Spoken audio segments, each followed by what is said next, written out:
moving on, who watched Loki though? Speaking of Disney crap shows, I did. I did. And I did. And I'm sure Chris did, but he's out I think he refilling stepped away. coffee. So, but in the meantime, yeah, let's begin with you, Mr. Chato. What did you feel about the first season of Loki? And before that, let's begin with that. What did you feel about the first season of Loki? How much did you look forward to this one? And what did you think about it? The first season was awful. I think it's a mess. It was clear, at least to me, that they were going to make Mrs. Loki. And they just introduced way too many quantum mania layers, and ending with John Major's character saying that actually he's the puppet master, but then that makes you think, could there be a puppet master puppet mastering him? And if he's the one who has created this fake dollhouse, then no one has any agency at all. So what's the point? Lay down your tools and just fuck off.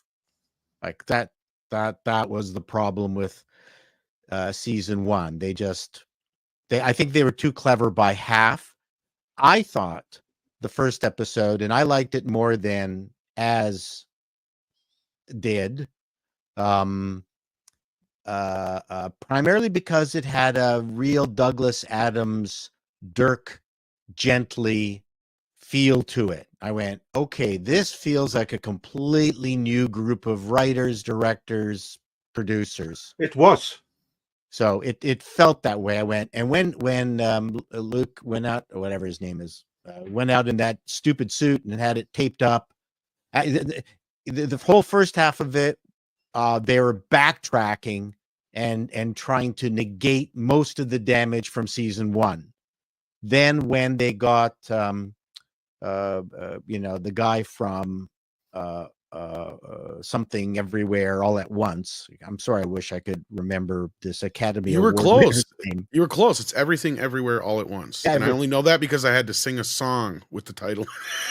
Anyway, so when they got that character in, it really picked up. The show finished off with, the two guys, Loki and what's his name, doing kind Owen of Owen Wilson doing a buddy movie thing, which is what the first season should have been.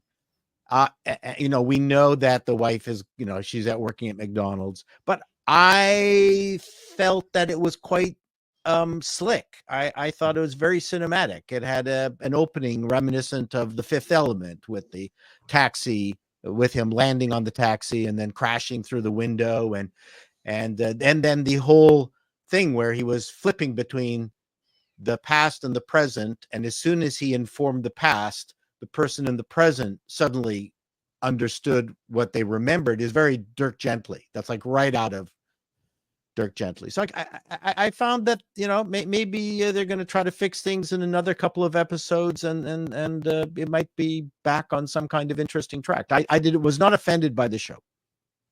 It's nonsensical in that last point that you brought up, because they've all had their memories erased multiple times, and they're what do they call them? They're variants. Yeah, so variants. Yeah, but this is the bullshit that I have a huge problem with. Yeah, that particular thing is like, okay, you've just destroyed your own lore. How do you? Yeah, but to me, this show was trying to back out of all that. It didn't. It made it worse. You think it made it worse? I do. This is so convoluted. This particular second episode, I feel like the audience probably was as lost as I was. Which you've seen the second episode? I've only seen the first. No, excuse me. Yeah, no, I'm sorry. I mean the second season. Sorry. Okay. Yeah, I apologize. But I'm not. I like you said, I didn't enjoy the first season. A lot of people did. I saw it for what it was, and now I see this as trying to fix all of the multiverse of garbage that Disney's been pushing at us. And they're not going to succeed. The bad guy is still this Jonathan Majors, character of Kang. I think they're pulling him out. I think they're trying to gently yank him out of the show. They said they changed nothing about the show. Remember, this show was filmed in its entirety before his accusations. Yeah. So and they said everything that you see is basically on the page. They did not have to go back for and didn't go back for any reshoots, which believe that if you will. But I'm crackling apparently. yeah, and it was a very like I said, I was telling you the only thing that was intriguing were the moments where you had all three of them together. Obi and Wilson and Short round. Yeah. That's what I posted that pissed me off is Disney has used Ke Huy Quan twice now, not once in an Indiana Jones movie though. Yeah. It ultimately it was a good those were the good moments. The bad moments were everything that you're just like, this has no internal logic. And the logic that they try to build upon is all flawed. And I think Script Doctor can probably speak the most to that, but it was a frustrating watch. It was unsatisfying. And I don't know why I would be compelled to watch another episode of this show, but those are my thoughts. Well, a couple things. One, I've seen the first 4 episodes of the 6 for this season. Interesting. Oh, let's hear first your thoughts on the first one, and then on your general feelings on what happens. I thought it was convoluted, and it again, I just feel like it needed to make me care, and I didn't. And when they sort of they laid out that those vines or those sort of like alternate Tendrils. branches, yeah, when those were going away and those are people dying, it didn't come with any gravitas or weight. True. Now they care. Now they care that those are people dying. That's the thing. They didn't last season. Now they do. Right. So I'm like, what is this? It felt so much like, I guess we have to do a second season of this, because I felt like the first season was plenty the way that it ended. But I can confirm a couple things. One, Kang is back, but he's not Kang. He's a variant of Kang. His name is Mr. Timely. It's in the 1800s. They go to a fair, and it directly connects to the ending that was of Ant-Man 3. You know that scene in Ant-Man 3? They literally took a clip from the 3rd episode of Loki season 2 and put it at the end of Ant-Man 3. Okay. The one of the mid. Oh yeah, the post-credit scene. You mean? He has that Frederick Douglass like hair. Yep. Right. And that was Loki season 2 tease, so I would expect nothing less. Yeah, so that was from Ant-Man 3, the teaser ending. So that scene plays out. You actually see it's a whole episode where they find Kang. He is Mr. Timely, a scientist who has invented a new energy source that he demonstrates, and then he auctions off the rights to this energy source to make money. You then find out that he's a total shyster, that he sold them nothing, that he is a fraud.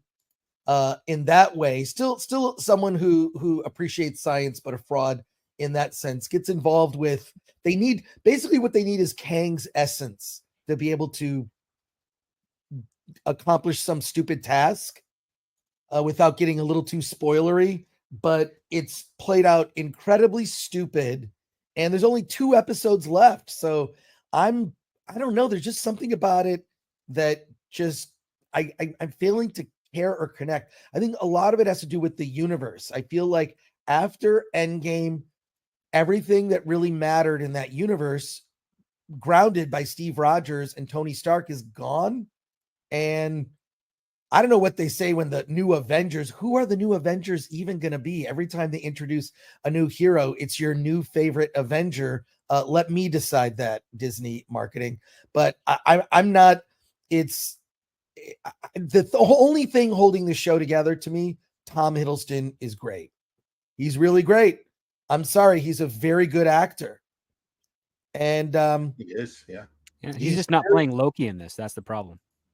Yeah, he's not the Loki that I remember. There's even a scene, I forget which episode, it's the first or second, where Owen Wilson's character Mobius is following Loki, or no, Loki's following him, and then they get into this whole emotional discussion of, I thought you were following me. Well, I don't know, I didn't want to hurt your feelings. Like, it seems so un-Loki. It seems so un-Loki of him to like have a conversation about he didn't want to hurt Mobius's feelings, and thought it sounded like to me the voice of the screenwriter coming out. Script Doctor, you'll notice this scene. I believe it may be in the second episode. It's either the first or second, where Mobius, they're walking up like this spiral staircase, then they start walking down a hall, and they get into this sort of emotional discussion about their feelings and not wanting to hurt each other's feelings. And it felt so weird. Then there's these boring scenes where they go into that cafeteria that only serves key lime pie. You know what I'm talking about? Which looks great as a set, but like is completely ridiculous and stupid. So I don't know. This clip was taken from Midnight's Edge in the Morning, which streams live every Monday, Wednesday and Friday at 9 AM Pacific Time on the Midnight's Edge main channel. There you can send in your live questions and comments before clips and full stream replays are uploaded to Midnight's Edge live archives. We are also on Twitter, Rumble, Odyssey and Facebook, so smash that like, help share, subscribe and join us.